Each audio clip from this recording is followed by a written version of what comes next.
have a strategic view, but equally experiment quickly. I've seen that people who get ahead are people who start scrappy but just got started. So don't be very stuck on your strategic view and try boiling that, analyzing it too much. Get started quickly. There are ways you can get started quickly, as I said.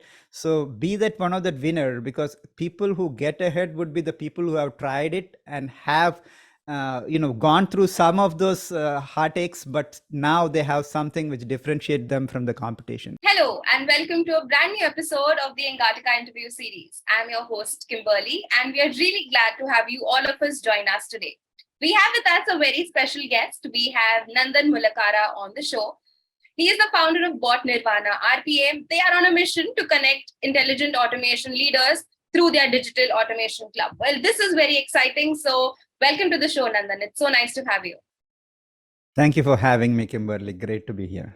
Before we dive into a crazy interview with Nandan, let me tell you what Engatica is all about. The Engatica interview series is a powerhouse of insights from industry experts and influencers from around the world.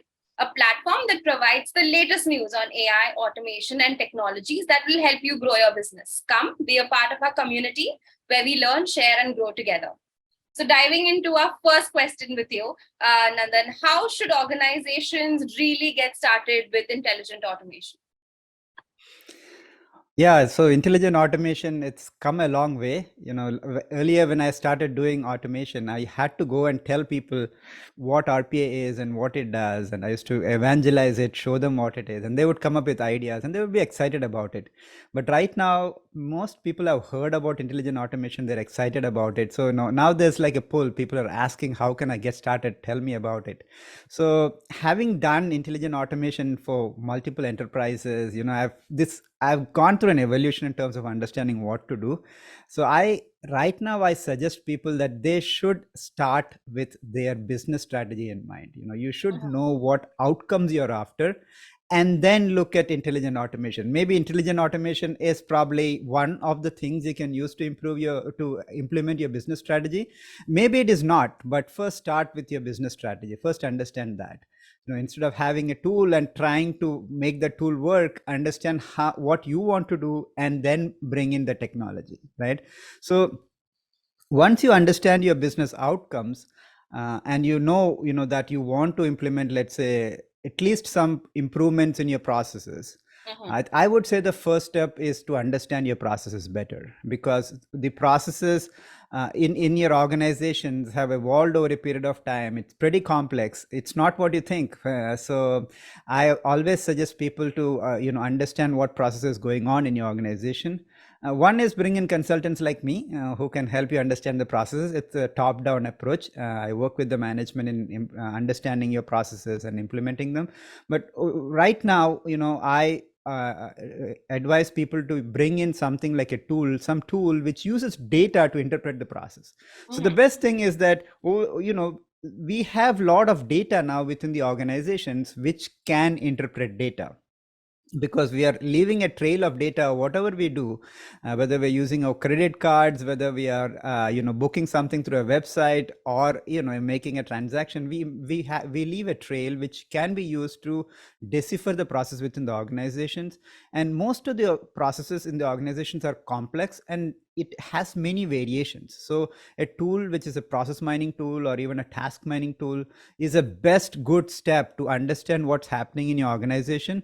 And based on that, you can understand whether you want to optimize these processes or standardize these processes, or then automate it. In fact, many of the places where I've done intelligent automation consulting, I found that processes can be optimized so much that it's probably giving better results than even automation. But having said that, automation really gives you good impact. So you should look at automation as a way to do it, as a way to improve your processes. So I would say, one more thing. So you have a strategic view, but have a tactical view in terms of automation, in terms of diving in quickly, doing a proof of value, understanding what works for your organization. And tools, like RPA, the DPA tools, even the new SaaS tools is much easier if you don't want to, get into RPA kind of tools. which makes it easy to test out your automation and test your automation, aptitude and potential within your organization.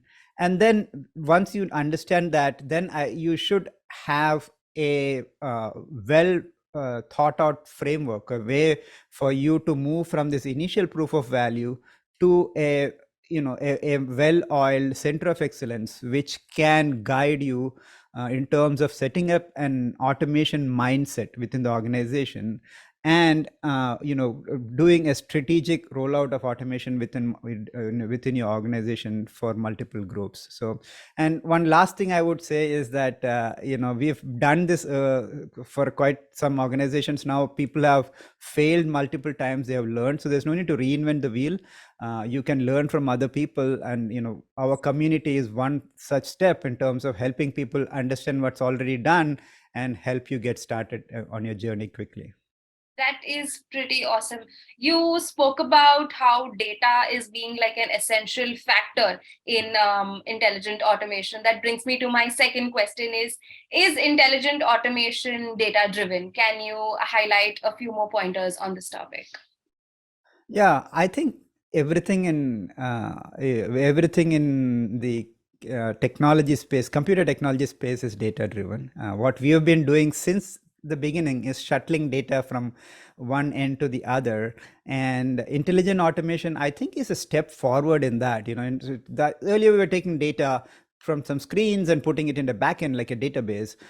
I think with intelligent automation, we are freeing up the data. So whatever data we see in the organization, whether it be legacy data from the mainframes or the other applications from legacy side, or the ERP like an SAP or a CRM like Salesforce, or even newer web-based systems, and even unstructured data, which is a bigger thing, which is like the PDFs, the emails. They have a lot of data within them.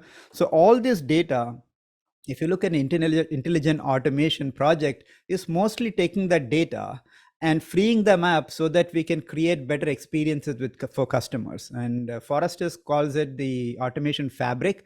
And I like how they say that's basically the intelligent automation is a bunch of technologies which is coming together to take this data and so that it can be exposed to newer systems. It can be chatbots, it can be web systems, it can be low code, no code applications, it can be mobile apps, it can be even VR, AR applications that is coming up. But the whole idea is that earlier the data has been stuck within the organization and we were using it for some transactional needs. But here is a way where we can improve the people experience, especially customers, employees, vendors, anyone out there using the data, and which intelligent automation is right now helping do. And so I think, yes, at the core, intelligent automation is data driven. Yes, definitely. That brings me to my next question is, I'm sure a lot of our audiences will relate to this one, is what is the difference between automation and intelligent automation, keeping in mind all your experiences, all your projects that you've done, all your findings that you've had in these projects? What do you think is the core differentiator here? Or Yeah. are they synonyms? We don't know. Yeah, they are. I mean, automation, if you look at it, is the bigger term, and then intelligent automation is a subset of automation.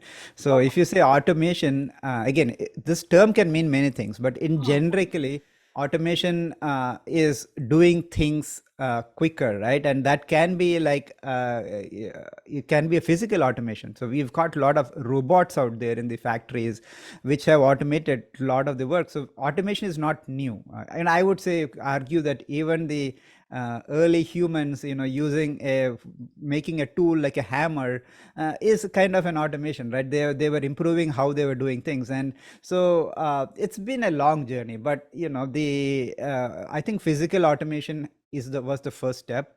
And a lot of the factories, especially automobile factories, if you go here in Detroit and everywhere, it's been completely automated. In fact, like Tesla has been so much automated that Elon Musk says that, yeah, maybe they made a mistake. And that's also one more thing. Over automation is one thing. So we can learn from the space, in the physical space, where we did all that And then now I think it's the turn of the white collar jobs. So those were blue collar jobs that got automated. Now we are getting into a space where the computer based work is getting automated using software robots. So it's a software robot, but it's ultimately a program which is automating the work which is being done on a computer. So I think intelligent automation is that it is the automation of the work being done on the computer. There are many terms out there now. Intelligent automation was supposed to mean, in my view, automation with AI, because any term with intelligence means AI added to it. Like intelligent ARP is actually ERP with AI. So automation like RPA or DPA with AI was supposed to mean intelligent automation.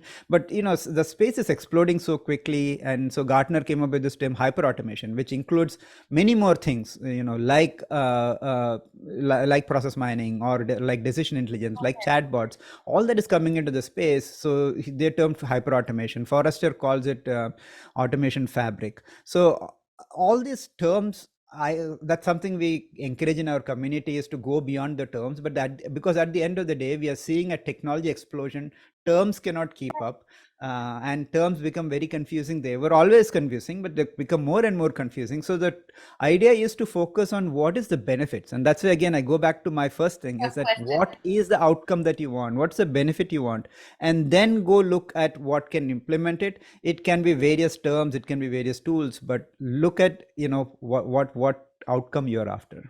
Yes, I completely agree with you when you said that, you have to take a look at your current strategies, your current processes, and then see if you need a solution like that, rather than just, being forced into the competition that, everyone is doing this. So I need to kind of, make it like a cookie cutter and try to fit it into that when it might not even be necessary. So Yeah. that was one very insightful conversation we had right here.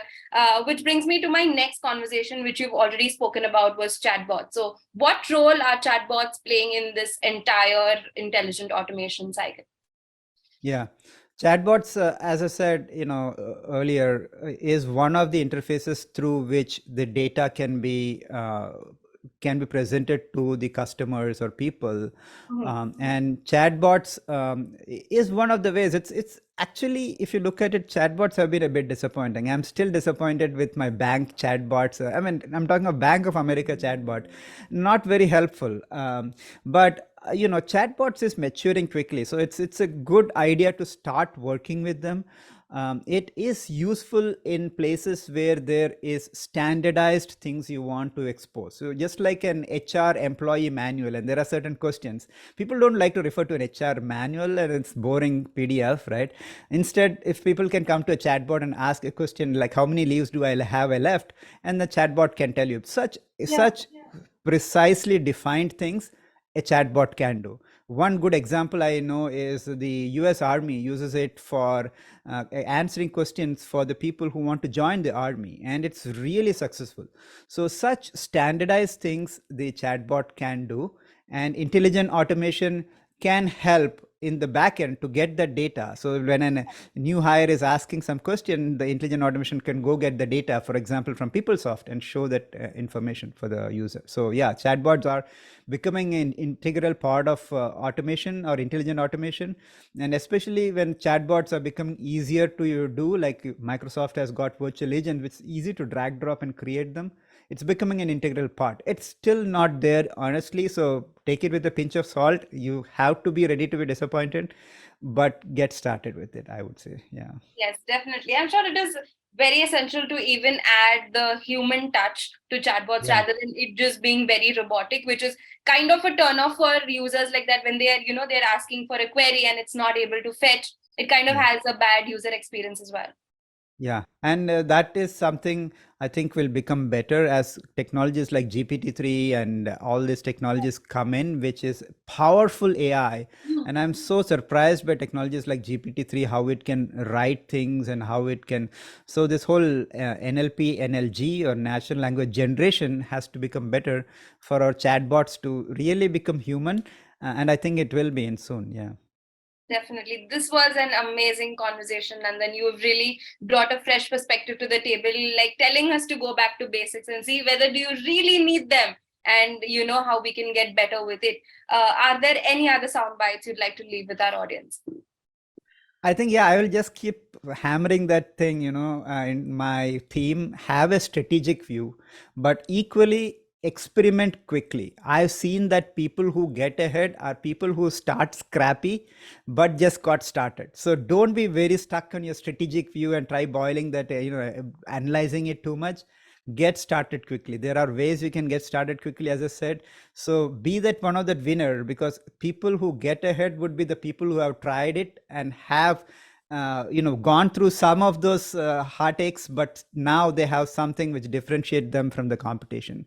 So again, you don't need to reinvent the wheel. There are a lot of people who have done it out there, and like our community, we hear multiple viewpoints, and then people are daily discovering that, oh, okay, this is the way they have done it. So and they learned something, so let me try and do it in a way which helps my organization. So yeah, I mean, uh, take the first step, take the first steps in terms of being strategic, and also start implementing your automations today. Yes, thank you so much, Nandan. Those were some really good insights. Thank you so much once again. It was an honor having you on the show, and I'm sure our audience is going to benefit from this conversation. So, thank you so much. Thank you, my pleasure. Thanks for having me. For more content, subscribe to Engati and tap the bell icon so that you get access to exclusive content coming from thought leaders from around the globe. Thank you for tuning in, and we'll see you with a new expert soon. Thank you.